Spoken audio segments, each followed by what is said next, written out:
শেখ হাসিনার সময়ও শেখ হাসিনারে সবাই ভুল বুঝাইতো আর কি, সে ফেরেশতা ছিল, সে তাহাজ্জুদ গুজারি ছিল আর কি।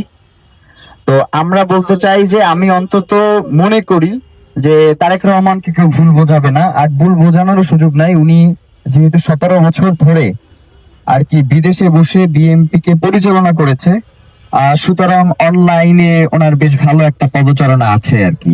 সুতরাং অনলাইনে কে কি লেখি বা কে কি লেখি না, এগুলো ওনার নখদর্পণে থাকবার কথা। তো সেই জায়গা থেকে পুরো দেশে খাদ্যদ্রব্যের যে ঊর্ধ্বগতি, চাঁদাবাজি এর অন্যতম কারণ। প্রত্যেকটা জায়গায় এই ট্রাকগুলোকে চাঁদা দিয়ে দিয়ে দিয়ে দিয়ে এরপরে কারওয়ান বাজারে আসতে হয়। এরপরে আবার রয়েছে কারওয়ান বাজারে সিন্ডিকেট। ব্যবসায়ীরা সমুদ্রে জাহাজ ভাসাইয়ে রাখে, ভিড়ায় না, কারণ রমজানে নাইলে তারা ব্যবসা করতে পারবে না। মানে রমজানে যে 10 গুণ টাকা তারা বেশি নিবে, এইটা যদি এখনই তারা গোডাউনে পৌঁছায় দেয় তাহলে তারা এই বেশিটা নিতে পারবে না।